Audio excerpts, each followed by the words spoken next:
Hi guys, it's Sherry. I hope that you're having a wonderful day. Well, let's make something awesome.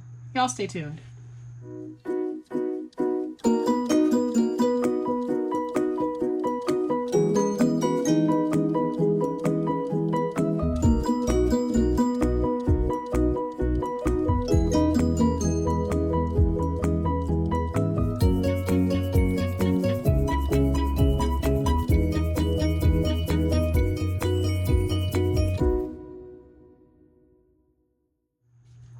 So every now and then I'll get requests to make something special, or to design a box or something for someone. And I can't always do it, but sometimes I can, depending on my schedule and the projects that I already have lined up.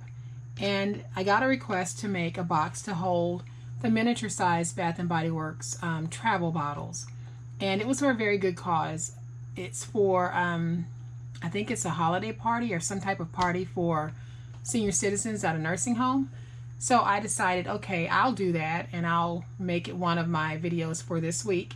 So this is what I have designed. So I basically just made a box, and that box is designed to hold 2 Bath & Body Works 3-ounce bottles.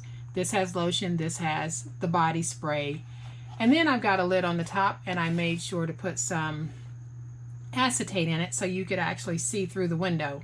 So this is the project that we're going to make today, and this project might be used right now to hold Bath & Body Works fragrances, but this can be used for anything.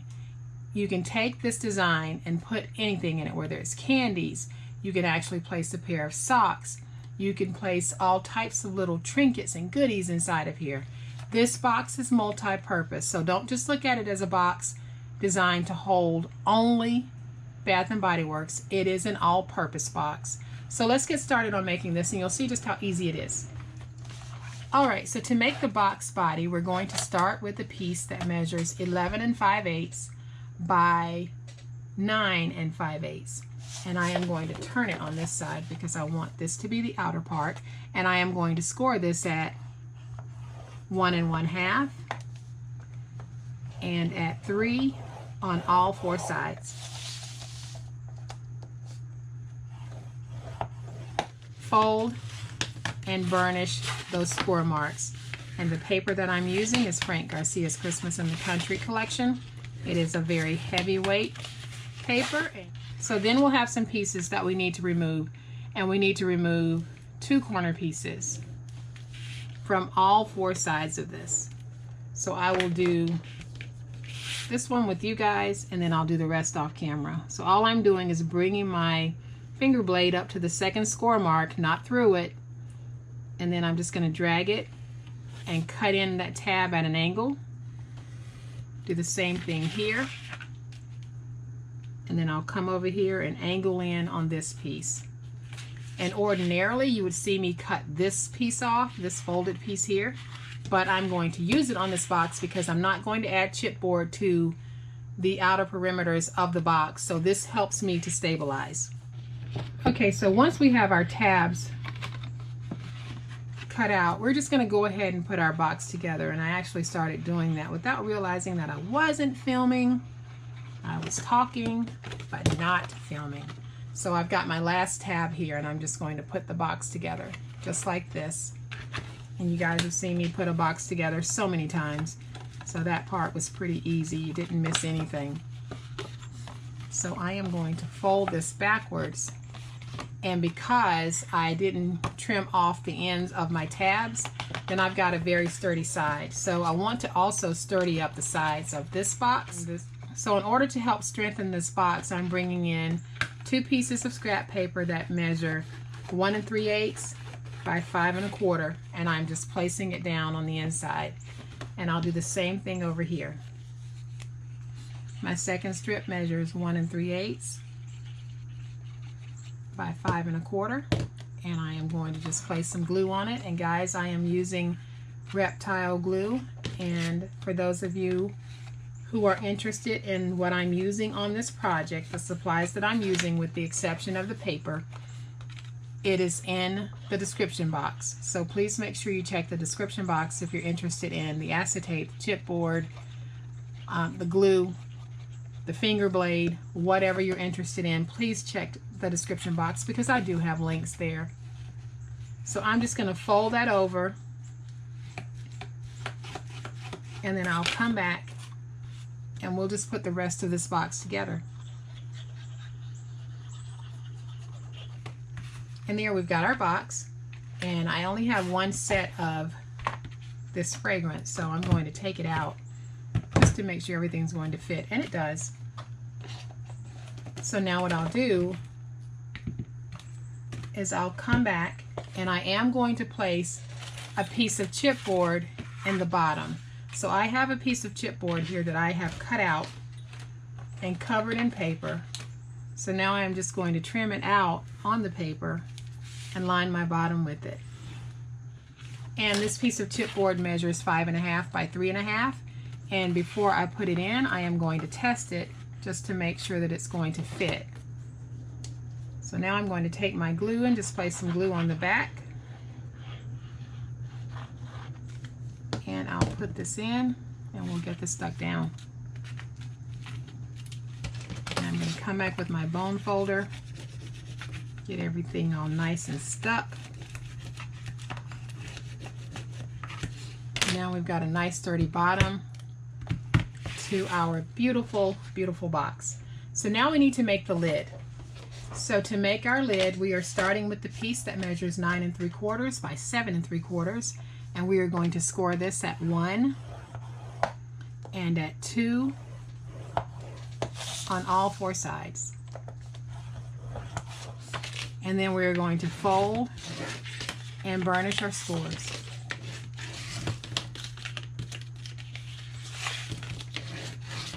Alright, so once our scores are folded and burnished, we're going to go ahead and place a piece down so that we can cut out a window for the acetate. And I got a couple of questions actually, about why I don't run this through my die cutting machine.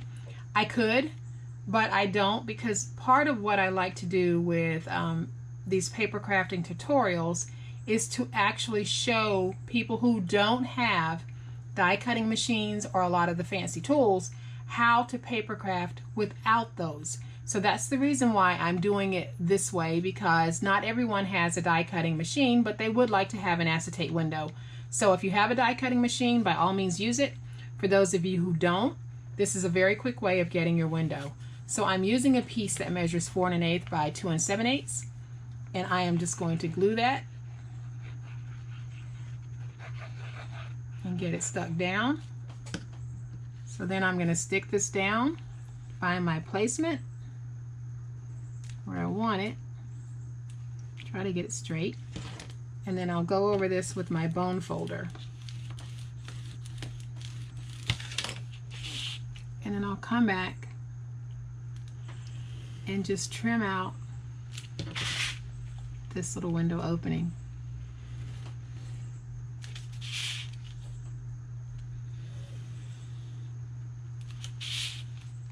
And there we've got an opening to our window. And now all I'll do is I'll come back and I'm simply going to once again remove the 2 corner pieces from all 4 sides. So I am going to bring in my finger blade and I'll go up to the 2nd score mark, drag it down, come in and angle this. Well, come in and remove this, I'm sorry.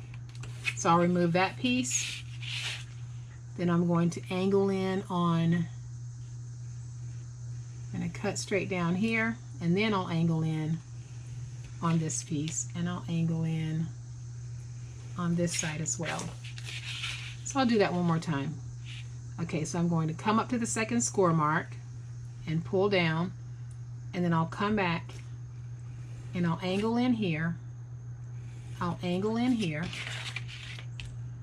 and then I'll come over and cut that off, and this is what you'll be left with. So I'm going to do the other side and then I'll be right back. Alright, so all of my tabs are cut out, and I have a piece of acetate that measures 5 1/2 by 3 1/2, And I'm simply going to run some glue, a very light bead, along the edges.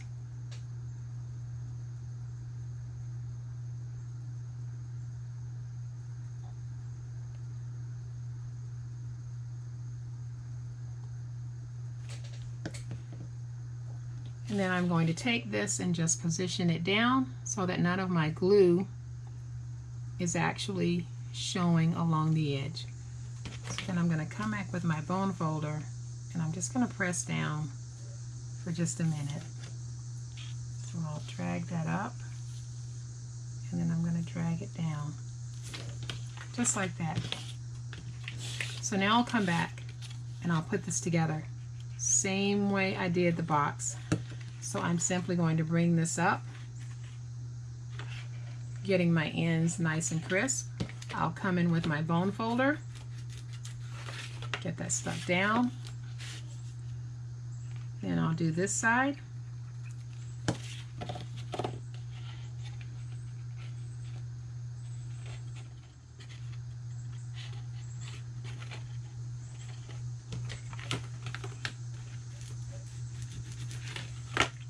Alright, so then I'm going to fold these back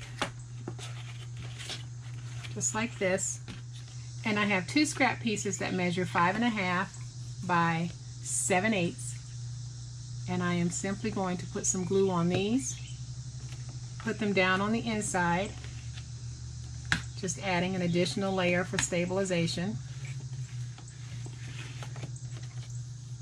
and then I'll do the same thing here.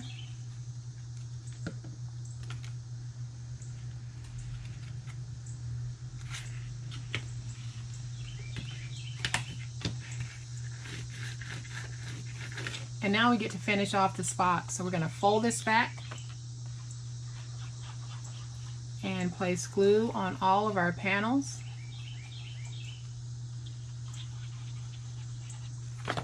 And we'll close our box.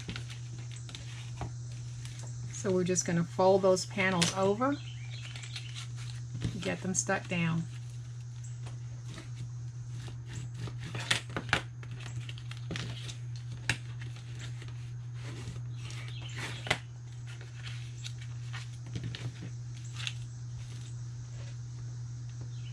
Okay, so all of my panels are down. I'm just going to go over this really quick. Make sure that's nice and squared. Then I'll bring in my box.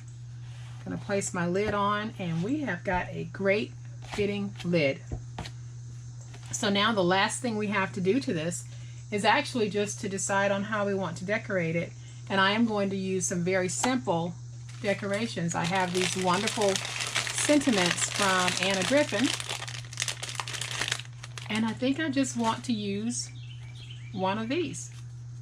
So I like how this set that she makes comes. This is actually a card making kit, but I like to use it because I love the sentiments in it. So I'll get it for the sentiments and then use the other pieces throughout my crafting. So I'm just going to layer that on top. Then I'm going to take just a little bit of glue, put that glue right up there, and get that stuck down. And I'll bring in my other box, which is empty, but it's gorgeous. And there you guys can see just how easy it was to make a beautiful, beautiful box to hold the 3-ounce sizes of Bath and Body Works. So make this project, have fun with this project. Don't just make it for Bath and Body Works though. Make it for everything else that you might need a small box like this for. And you'll see that these boxes are just so multifunctional. So I hope that you guys have enjoyed this project. And if you have, please hit the like button. If you are not a subscriber to my channel, I would love to have you join my online crafting family. You guys have a great day. Happy crafting, and we'll chat later. Bye.